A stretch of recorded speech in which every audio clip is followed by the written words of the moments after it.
Yo, what up, YouTube? I hope everyone is doing okay. Okay, so in this video, we're gonna be setting up our Spring Boot project using Spring Initializer. So, like I stated in the project intro, the Android app is gonna be connecting to a backend set up with Spring Boot. So basically, we're gonna be using Spring Boot to set up our endpoints. So endpoints meaning the URLs that we are going to be posting data to for registering and logging into the system. And so in this video, we're going to just set up that project and then also probably create the database table. It's not going to, since the database table is it's just a user table, it's not going to take that long. So we might as well do that also within this video.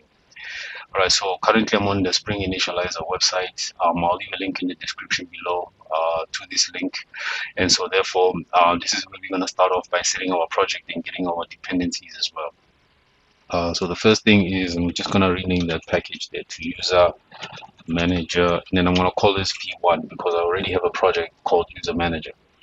And then the artifact is gonna be, let's just call it user management. Let's leave that as it is. Let's just call this user management system. You can name this whatever you want. This is just fine for me. This is just a simple project.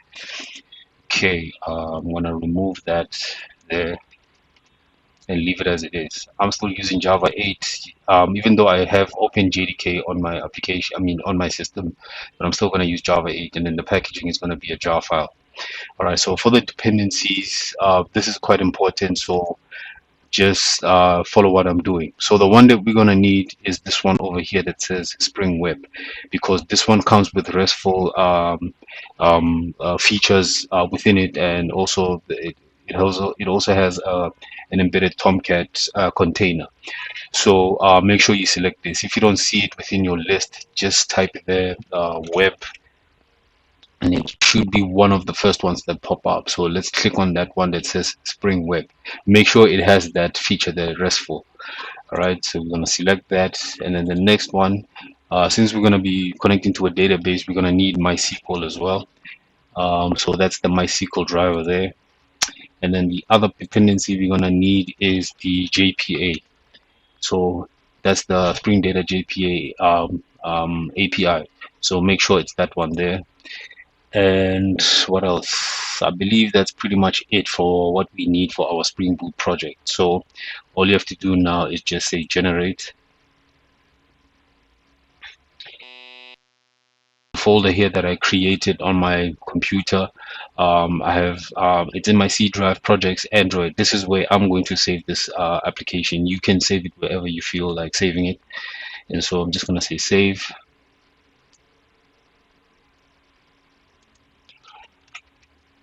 And go to my to the location of my project and then click save. All right, so now I believe we can close this. Okay, and then I'm in my project, I'm in my folder. So now I'm just going to extract this and open it with IntelliJ. By the way, if you don't have IntelliJ installed, I'll what you call it, I'll leave a link in the description below as to where you can download and install, and a video maybe to how to install what you call it in IntelliJ. All right, so I'm gonna click on that, and then I'm gonna say open folder as community edition project.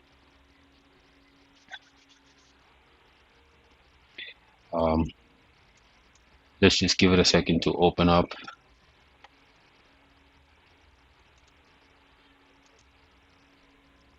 Okay, my project is coming online.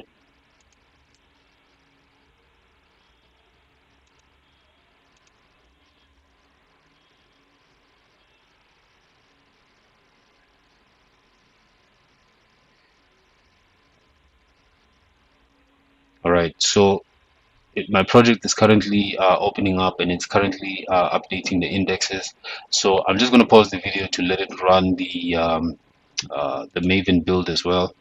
And when it's done doing that, we're going to come back and start working on the project. One moment for me, please. All right, guys, I'm back. So I believe my project is done running. So if you look into the pom.xml file, these are all the dependencies that we added onto our project. All right, so um, if you see any errors, especially this one here under the plugin, just ignore it. The project will run either way because my previous project gave me the same issue, but it should be fine. Otherwise, if it did, we will just if it does give any errors, we will take a look into that. All right, so we have a green tick here at the top. Looks like we're okay over here. All right, so that's the pom.xml file. Just remember, we got the SpringBoot data JPA, we got the SpringBoot starter web, and then we also have the MySQL connector Java. Um, uh, the MySQL connector for MySQL database.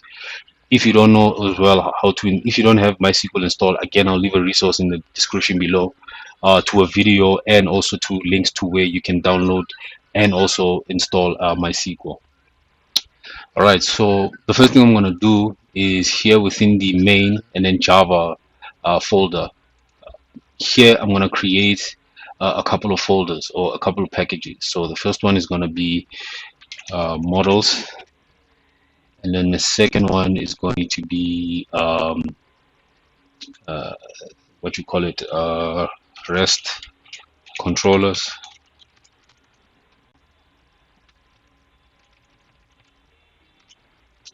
Okay, and then the other one is going to be repository.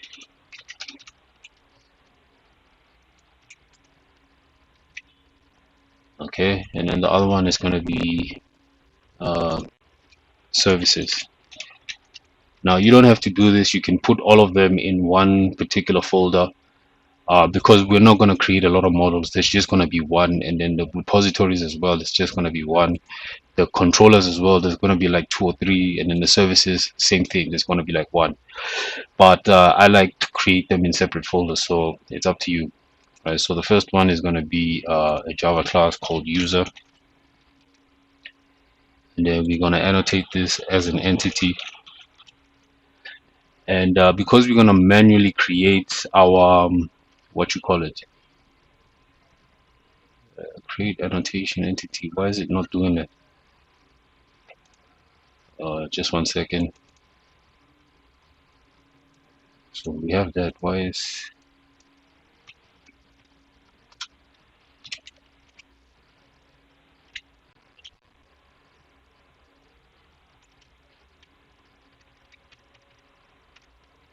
okay? It seems like there's an issue here. Hold on.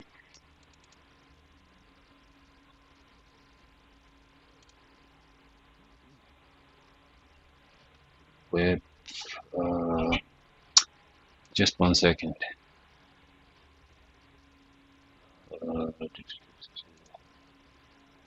I just want to check something. I believe I got all the dependencies that I need, so I don't know why it's giving that error. Crypto, JPA. Yeah, that's pretty much it. Oh, by the way, guys, there is one last dependency we might need, which is this one, because we're gonna encrypt our password. Apologies, I actually forgot about that.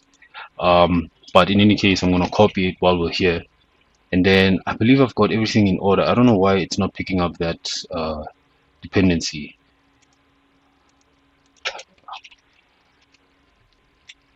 All right, so guys, just please, if you can pause the video and then just add this dependency onto the project. But other than that, there's nothing else we trust project. Okay.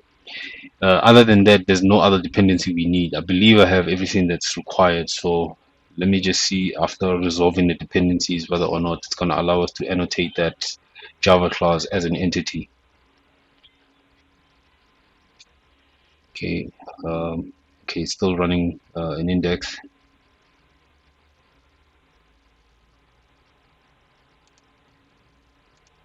Okay, let's try again.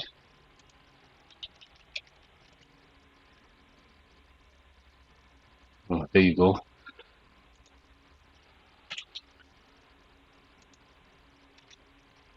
All right, there you have it. Okay, I think the reason it didn't index those, I think it wanted me to trust the project first because you saw that a pop-up came up.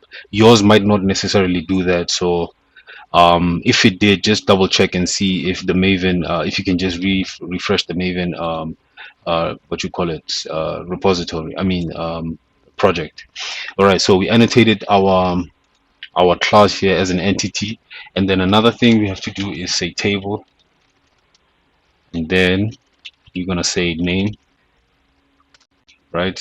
And then our table is going to be called users. Now, if you don't know, um, if you don't want to write your own SQL code, what you can do is you can remove this annotation here, and then basically just mark this table, this class as entity. And then what Spring Boot, what the JPA API is going to do is it's going to use this particular class to create the table automatically for you, based on how you set up this user class here. So, but because we're going to create our own, I'm going to name it, I'm going to annotate it with the add table, and then I'm basically telling the JPA API that you don't have to create this table, it's already there. The name of the table is users, right? So now we need to say ID, and then after that we're going to say private int, and let's just say user ID. So the fields that we need are just a few. So we're gonna say string and then first name, right? And I'm just gonna copy that a couple of times. The other thing we need is just last name, and then we need email, and then we need password, and then we'll just say date created at. Let's just import that with java.util. Make sure that's what you imported. Then I'm gonna copy that again and paste it there. Then we're gonna say updated at. Okay, and that's pretty much it. Um, so what else? Okay, now we want to create the getters and setters. And so I'm gonna say generate getters and setters. Select all the fields and say okay. All right. So like I said, if you don't want to write any SQL code, you can just you don't have to annotate this with the add table and give it a name.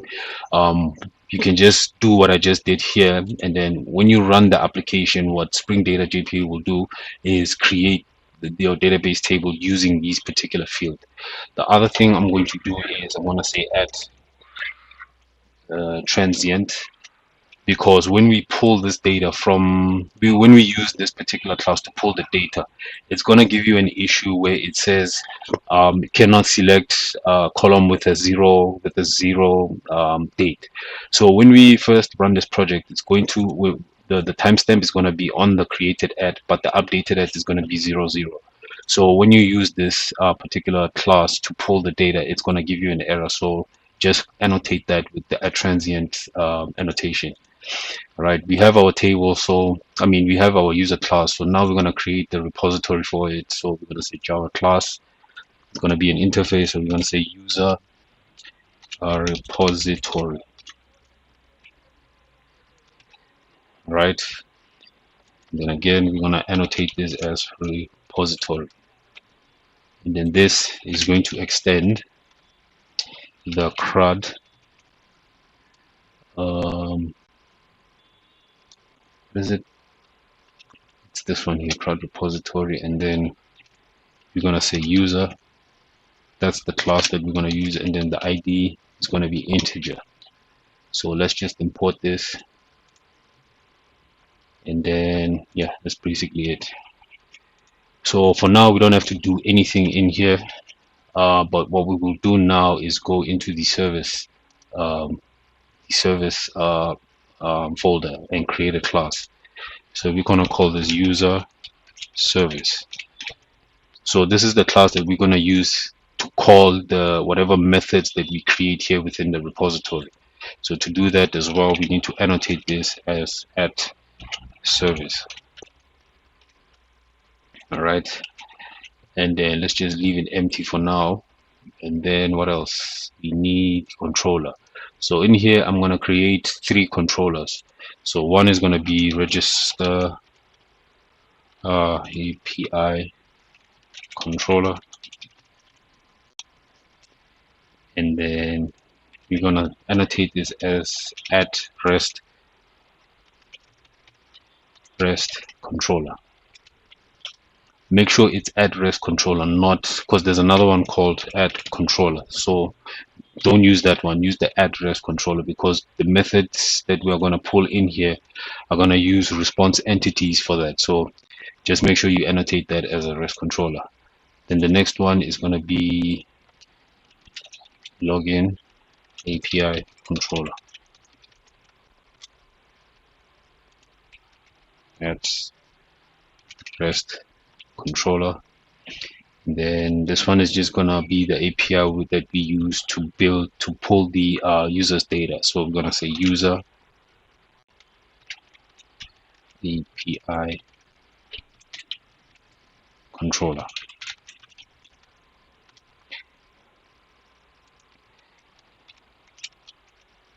So now just bear in mind, we didn't have to do that within 3 separate classes or controller classes. We could have just done with one, but like I said, I just prefer separating my resources into separate classes. Right, so we have that.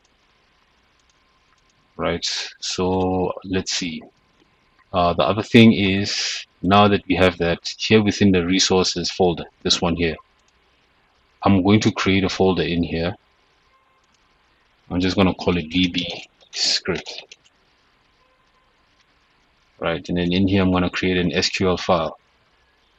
Let's see. We don't have that, so we'll just say file. We'll say main.sql. Okay. So now the first thing is creating the database table. So I mean the database itself.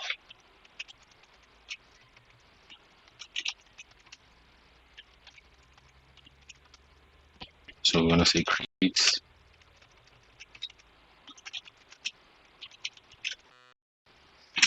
we'll say user manager underscore v1. I'm only naming it underscore v1 because I already have a table called user manager. Right, and then you're going to say use user manager v1. We don't even have to do that, but it's fine. And then here we're going to create user table structure. Okay, and then from there what we do is we're going to say create table. We're just going to say users. So just remember, within our user class we named it users, so make sure whatever you've named here or whatever you name your table to be the same. Otherwise it's going to give you an error when you run the application. So remember, we have the user ID int not null auto increment. Then we have first name,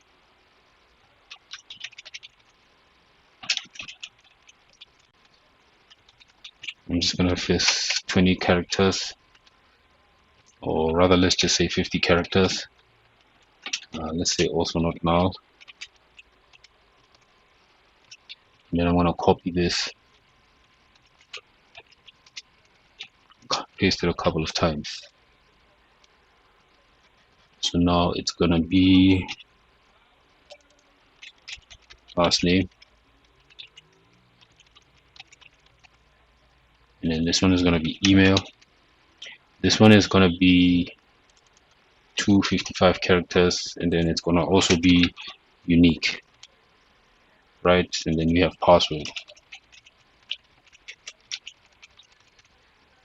This is also going to be about 255 characters, because remember we're going to encrypt it. Right, and then we're going to say create created at is going to be a timestamp. Also updated at timestamp. And then we're going to say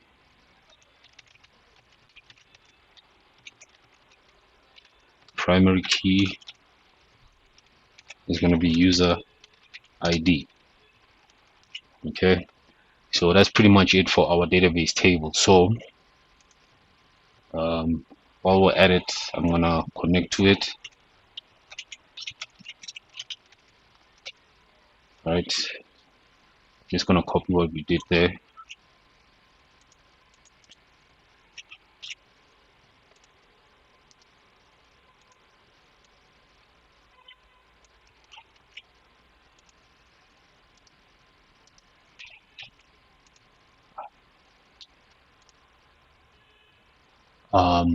Password, oh sorry, the password is incorrect. No, actually it's not.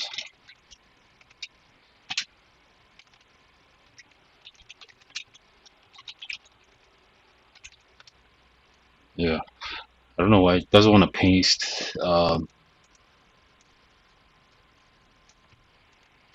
gonna say copy again. Okay, all right, we created the table, and then now, I mean the database, and then now, before pasting this, I'm gonna have to say use user manager underscore v1. All right, and then I'm gonna paste our table from there and say, okay, so if we say describe users, or first let me say show tables. As you can see, these are the tables under our database that we just created now. So that's users, and then we describe users. That's the structure. All right, so normally when I create my database tables, I make sure they are at the very least the same as our user or whatever our model is. So yeah, so in any case, we've done what we needed to do in regards to creating the database table. So now I want us to create a couple of endpoints to test with. So the first thing I need to do is make some modifications here within the application dot properties class. So the first one is going to be server dot port. I believe it's equals to. I'm going to create the port to be 9080. There's nothing on my machine that uses a port like this, so it's not going to conflict. I'm going to save that, and then I'm going to paste in a couple of other things in here. Just one moment for me, please. All right, so this is our Spring what you call it, the database URL. So remember ours was underscore v1, so we have to change it to that. Oh yeah, by the way, we need to grant our user access to that particular database. So because I'm going to be sharing this on my GitHub page, I'm going to first start off by let me close the pom.xml file, user one as well. I'm gonna first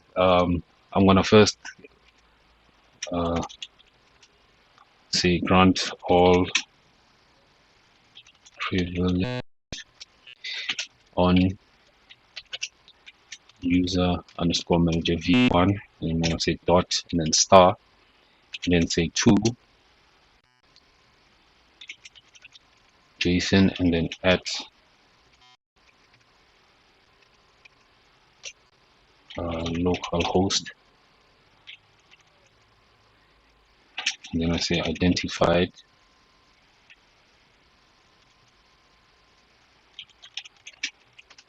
and then the password is going to be JSON 123, and that's pretty much it.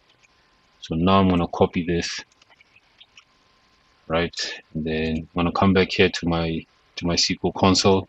I'm going to paste that, and then it should have granted us access to that database. So make sure the user that you add here and password is the same as the one that's here. Otherwise, when you run this application, it's gonna complain. Now, when we run the application, it's gonna tell you that this is deprecated. You don't need to add the class, the MySQL driver class, but just add it because I know it's also going to give an issue possibly if you try and run the application. So just add that there. So this is, I think, all we need within our what you call it, our application.properties file. The server port, you can change it to whatever you want, but I'm gonna keep it as that. All right. So now the first thing I want us to do is let's just create a test um a test endpoint.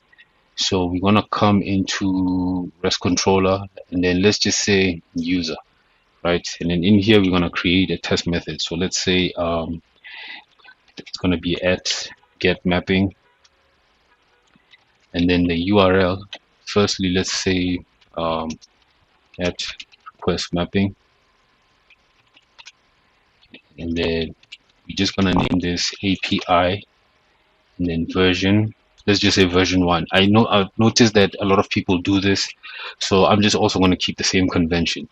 And then let's say this endpoint is going to be test, right? And then now let's create the method. So we're going to say public. It's going to return a string, and let's say test test endpoint, right? And then let's say return um, um, test endpoint is working. All right. So now what we can do is run this application, and then what we're going to do is call this endpoint. So now, firstly, before I do that, okay, let's first run the application and then I'll explain after. Plugins, SpringBoot, and then run. So guys, I'm going to give it a second to run. Hopefully there's no errors. Otherwise, if there are, we will check those out. But in the meantime, I'm going to pause the video while I let the server get up and running. One moment for me, please. All right, guys, I'm back. Okay, so it looks like our server is up and running and there seems to be no errors. So now, I'm pretty sure most of y'all have seen this utility called Postman. For now, this is what we're going to use just to test and see if we can connect to this particular API. And so we're going to use it for testing for now. But when we do get to the app, the very same process that we use to connect to these APIs, it's going to be a little bit different. But for Postman, it's nice to have because at the very least, it just gives us a chance to test a couple of things. So as you can see within the previous project, this is what I was testing with. And so I just want to, let's just give it a second to stop thinking so that we can close off. Nope, cancel. I'm going to close these off. And no, cancel.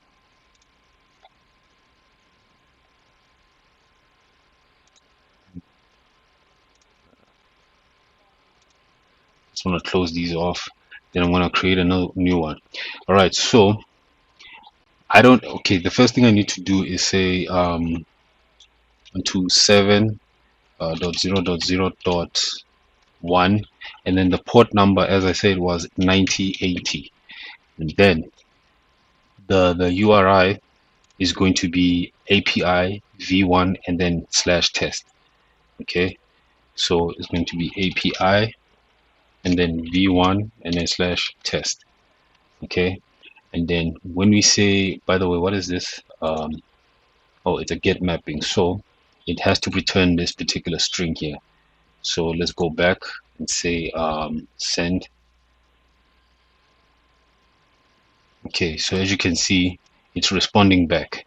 It's responding back to with the text message that we added. So now what we're gonna do is we're gonna create one method to register a user. And so let's just stop the server because in any case we're gonna need to redeploy. So we're gonna create a method to register a user just for now to test and see if we can register a user using Postman. Once that's okay, we can then now proceed. We're gonna create all the other endpoints once we start working within the Android project. So for now, we're just going to create one particular one and to see if we can register from Postman. All right, so let's start with that. So I'm going to go to, let's close this. I'm going to go to the repository. So we're going to come in here, and then we're going to create a method. We're going to say int, and then we're going to say register new user, right?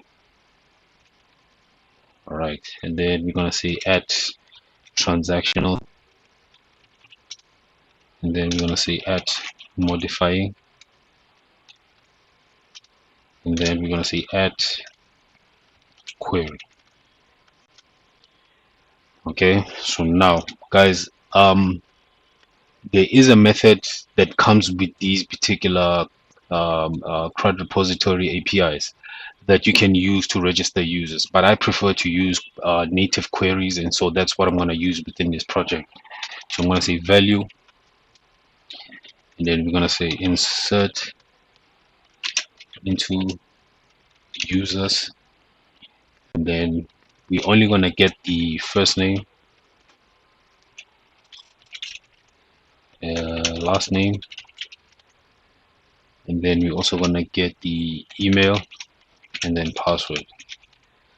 That's basically it. That's all we need for our user data. And then we're going to say values, and then again I'm going to set the parameters. The first one is going to be first name, and then obviously last name, and then the other one is going to be email,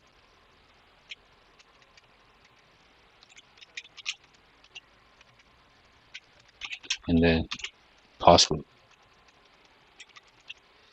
I'm just going to shorten this window, right, so we can see what's happening. Now, in order for this to work, we also need to there's another parameter here that says native, just to let them know, to let the SpringBoot the JPA API know that this is a native query. All right, so it's first name, last name, email, and password. 1, 2, 3, 4. Right, that's all we need. So it's 1, 2, 3, 4. Okay, that should be fine. And then we're gonna need to add the parameters. So we're gonna say add param. So remember, first name and then string first name. All right, so remember this parameter here needs to be the same as the one here, and then to make sure that this is a parameter, make sure you add these dots, these semicolons before the parameter itself. So make sure you do that and make sure it's the same as what you are calling here. So now I'm going to copy this,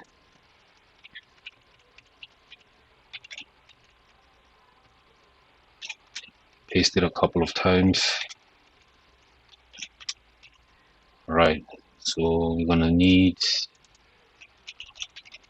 last name, email, and password. All right, so that's first name, last name, email, and password. All right, and then now we need to go to our user service class. Let's close this. The user service class that we added here within this folder. So in here we're going to create a method that's going to call this particular repository here. So in here we're going to say public. Oh, by the way, first thing I need to do is say add autowired, and then we're going to say user repository. Okay, and then now we're going to say public int, and then we're gonna name it the same thing. We're gonna say register new user. Let's just say service method, right? So let's add our parameters first. So we're gonna say string first name, string last name. So that this is not long, let's just say L name and then F name, right? And then we're gonna say string email, string password. Okay, so now come back here, we're gonna say return user repository dot register new user. So we're gonna say F name, then we're gonna say L name, and then email, and then password, and that's pretty much it. All right, so this is the method that we're going to use, the service method that we're going to use to register our user. So now that we've done that, we've done our one within our repository, and then we've created our method within our service user service class. So now we're going to come back here within the register controller, API controller. So let's just copy this request mapping annotation here and then paste it there. And then we're gonna say at auto wired, then we're gonna call that user service class, and then user service, and that's it. Then now we're gonna create a post mapping. So we're gonna say add post, right? Let's just say user / user, and then register.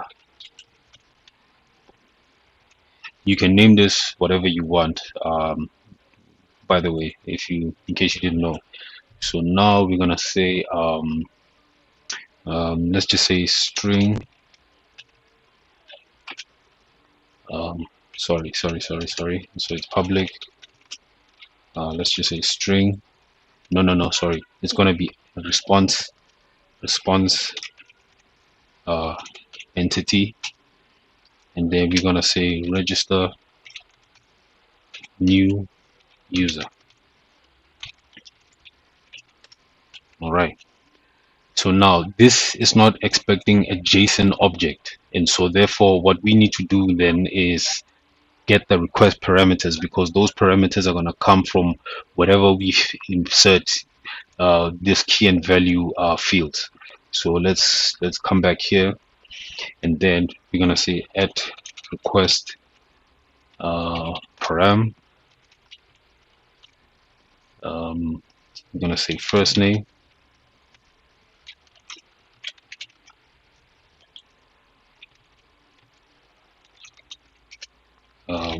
first name. Okay, and I'm going to copy this, paste it a couple of times.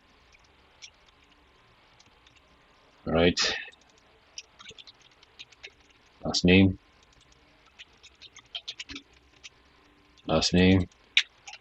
email,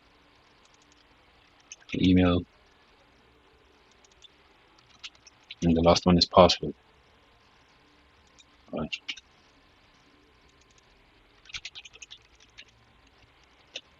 All right, so for now we're not going to do many checks.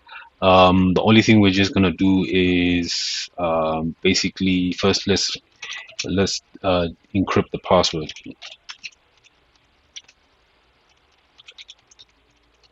or rather hash the password.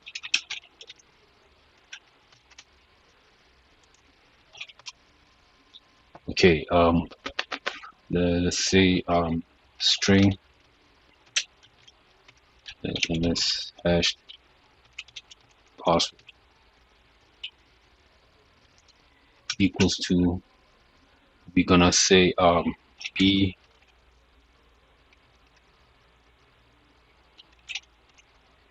bcrypt dot hash password, and then obviously we're gonna take the one that we're getting,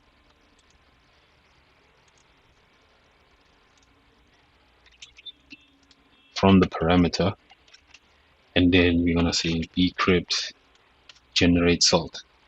Now just remember guys, this bcrypt method, what you call it, object that we're getting here, it's coming from that that dependency that I added here, which is this one over here. So that's just make sure you add this dependency so that you have access to this bcrypt object. Okay, and then what do we need? All right, so guys, let's just do this. Let's just check for empty fields. Let's say if first name dot is empty, or last name dot is empty, and then or email dot is empty, and then password dot is empty. All right, so if it's empty, let's just do that check. We don't need to do much, but let's just do that check. So we'll say return response, sorry, new response entity, right? And then here we'll just give it please complete all fields, right? And then here we're gonna say HTTP status, sorry, HTTP, where is it? We're gonna call this one bad request. We're gonna call this one bad request. You will see just now why I just did this. All right, so other than that, if it's not empty, we're gonna continue to just store the user. So here we'll say register new user. All right, and then we'll just say int result is going to equal to, we're going to say user service dot register new user. So we're going to get the first name. Let's just take all of them. All right, so we get the first name, the last name, the email, and the password, right? And then remember, this service class is returning an integer, to let us know that the data was stored successfully, right? So we did that here within the repository. It's returning an integer, and then also we set up the method as well to be an integer, so that we know that the result set that we're getting here is an integer. So just make sure that you also set that as well. So the result should be 1 or 0. If it's 1, that means it's successful. So here we're going to say if result does not equal to 1, right? We're going to say, I'm going to copy that. We're going to say let's see, we're going to say failed to register user. Okay, otherwise, if not, then we change this from bad request to okay, and then we change the message as well. We'll say user registered successfully. All right, so guys, this response entity, I'll explain it later, but for now let's just test and see if we can register a user. So we should either get this one if we don't fill in the required fields, or we're gonna get oh, so sorry, by the way, remember we're hashing the password. So what goes in here should be the hashed password, not the normal plain text password. All right, just make sure you make that change. Right. All right, so here we're checking to see if the result set is not equal to 1. If it's not, we're going to return a bad request, fail to register user. Otherwise, if everything's okay, we will get this response. So let's go back to Postman. So now the key here, we just have to add a key and a value. Now the key that you add here must be the same name as the parameters that the method is looking for. So it's first name, last name, email, and password. They have to be spelled exactly the same. So we have to say first name First name, let's say John, and last name is going to be Doe. Email is going to be john.doe at some some company. I usually say some company just for the sake of it, and then password.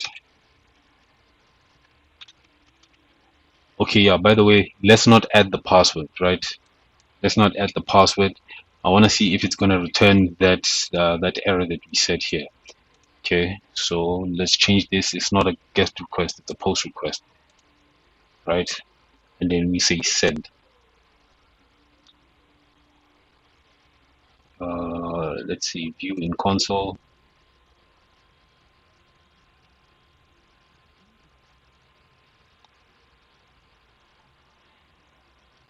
Okay, let's just add it.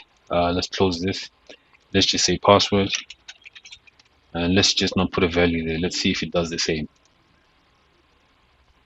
Okay, looks like it did the same.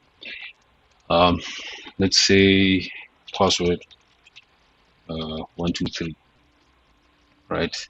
And say send. Okay, so clearly there's an issue somewhere, right? Oh, my apologies, guys. I forgot to change the endpoint. So remember, our endpoint needs to be user register, not that thing. So let's just copy that. My apologies, guys. You probably saw that, but yeah, it happens. So let's change that part there that says test, and then put that question mark back. So remember, our endpoint is supposed to be user register first name. That's why it was giving this error, because that endpoint is not what it does. So I'm going to try again to remove this password and see if it gives us the same error. So let's close that and then send. Okay, still does the same. Right, let me put it back.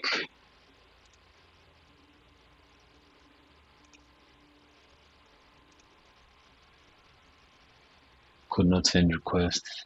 Oh, again, my apologies, guys. I forgot to run the server, so it wasn't responding. My apologies again. So let me just pause the video to let it run, and then we'll test again. Again, guys, apologies. Sometimes these things, they slip my mind. One moment for me, please. All right, guys, the server is up and running. There seems to be no errors. Let's try again. Let's see if it does anything. Okay, so as you can see, we got an error, bad request. So the bad request. Okay, so let me just put in the password here and send again. All right, so as you can see, it's saying please complete all fields. So it basically hit this part over here because it sees that the password is empty. All right, so now let's just add the password and finally register the user. So password 123, right? That's all the fields. Send. So user registered successfully. So we managed to complete all the fields, and we managed to get to this point over here. Right. So now let's check if our user was successfully registered. User